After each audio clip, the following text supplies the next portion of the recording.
너는 스타일링 할 때 뭘 제일 중요시하는 편이야? 그래도 기본적으로 깔고 가는 중요한 포인트는 소재에서 오는 차이를 이해하고 그걸 적절히 조합하면서 오는 디테일을 좀 사랑하는 편이야. 대표적으로 소재라는 건 뭐가 있지? 대표적인 소재는 내가 생각하기에는 가죽, 금속, 직물이라고 생각을 하고 이 세 가지 포인트를 적절하게 섞어서 디테일을 만들어내는 게 또 다른 스타일링의 방법이지. 직물은 뭐 면, 음. 비트 이런 걸 얘기하는 거고 가죽은 가죽, 금속은 금속이지. 잘 생각해 보면은 우리가 구매하고 있는 옷이나 가방, 아이템 그리고 지금 입고 있는 옷만 해도 이 세 가지 구성 요소는 다 들어가 있다. 근데 그거를 이해하고 매칭을 하고 하는 사람보다는 그냥 샀는데 달려있기 때문에 쓰는 사람이 많아. 그래서 그 차이를 조금 이해하고 조합을 하면서 본인의 스타일을 만들었으면 하는 거지. 대표적으로 그 3요소가 조합이 잘 된 건 뭐가 있을까? 클래식 복장을 예시로 들면 좋을 것 같아. 이 세 가지 소재의 요소도 어차피 클래식에서 나온 구성 요소이기 때문에 클래식한 정장을 입은 사람이 있다고 쳐보자. 이 세 가지 구성 요소가 분명히 들어있는데 어떤 포인트에 어떻게 들어있는지 조금 분석을 해보자고. 딱 생각나는 거는 셔츠, 베스트, 자켓, 바지, 넥타이까지 착용을 하고 구두, 벨트, 시계 정도? 그지?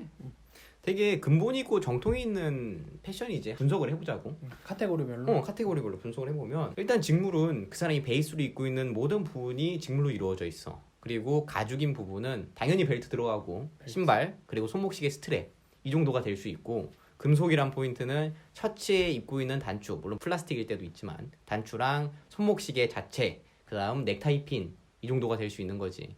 그래서 이 세 가지가 섞여 있기 때문에 되게 디테일한 면도 살아나고 발부터 머리까지 쑥 훑어봤을 때 재밌는 디테일 요소를 찾고 되게 풍성하게 느껴질 수 있는 거지. 이게 이상적인 옷이면 비율을 봤을 때는 면이 가장 많고 그 다음에 가죽, 그 다음 금속인 것 같은데 맞아? 그거는 솔직히 상황에 따라 달라지는 것 같아.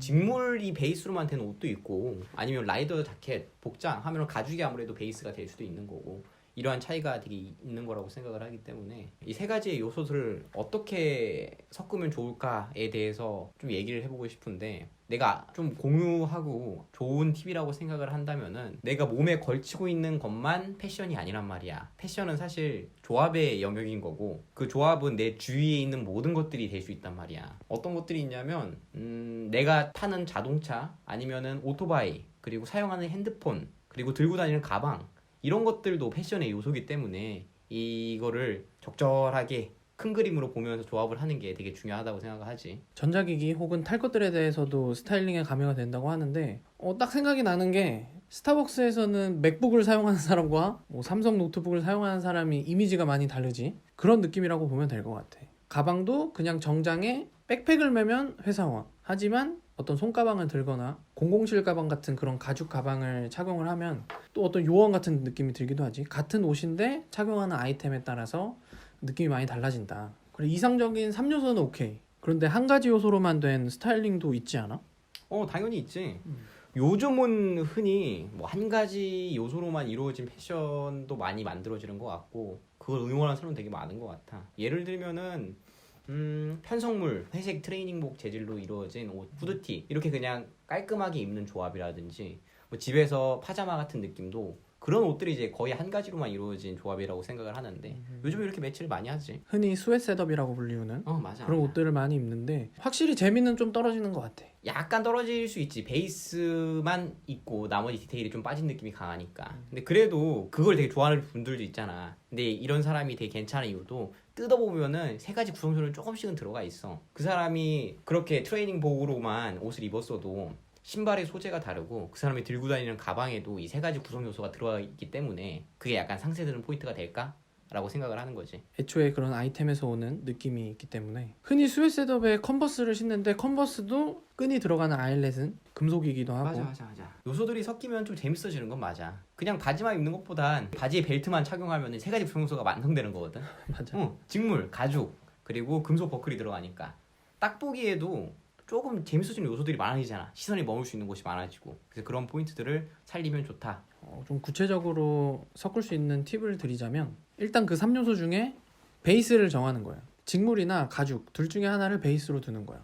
보통 직물이 가장 많긴 한데 직물로 이루어진 옷을 먼저 입고 그 외 액세서리들을 가죽으로 한다든지 하는 그런 더 유용한 팁이 있겠지. 처음에 얘기했다시피 우리가 구매하는 아이템들은 구성 요소가 이미 다 들어가 있는 경우가 많아. 그렇기 때문에 결국에는 구성 요소들이 들어가 있는 옷들을 사고 그거를 전부 섞으면서 하나의 패션으로 만들 건데, 이 소재에서 오는 그 포인트들과 배치를 이해했다면 앞으로 내가 옷을 입거나 물건을 구매할 때 바지에 들어가는 구성 요소가 뭐가 있고 어떤 색깔로 어떻게 들어가는지, 그리고 가죽이 들어가는지 금속이 들어가는지를 좀 이해했으면은 상의도 좀 통일감 있게 매치를 하고 입는다면은 조금 깔끔하고 통일된 패션이 완성될 수 있다는 거지. 같은 구성 요소로더라도 그 세세한 디테일들을 통일하자. 예를 들면은 금속 같은 경우가 있겠지. 금속이 딱 두 분류를 하자면 금색, 은색 두 개가 가장 많잖아. 시계를 금속으로 했으면 벨트에 버클을 금색으로 같이 통일을 한다든지 맞아, 아니면은 반지, 목걸이도 금색으로 통일을 한다든지 그런 식으로 디테일적인 요소들도 통일을 했으면 좋겠다. 맞아. 완전히 그냥 화이트 룩에다가 벨트랑 손목시계만 입은 사람이 있다고 치면 아까 한 얘기로 예신데, 버클도 은색이고 시계의 몸체도 은색이고 스트랩은 둘 다 같은 계열의 가죽 검정색이야. 이러면 통일감이 확실히 있겠지. 이런 느낌으로 그 포인트 되는 요소들을 통일감을 있게 매치를 하면은 조금 일관된 맥락에 깔끔한 느낌을 줄 수 있다는 거지. 그게 확실히 티가 난다는 거. 맞아. 그래서 그 포인트들 구성 요소가 있고 여기저기 흩어져 있는데 그 포인트들을 통일감 있게 조금 매치를 하면은 조금 더 견고한 패션이 완성될 수 있다. 앞으로 이제 옷을 매칭하거나 구매할 때 통일감 있게 매치를 하면은 되게 좋다.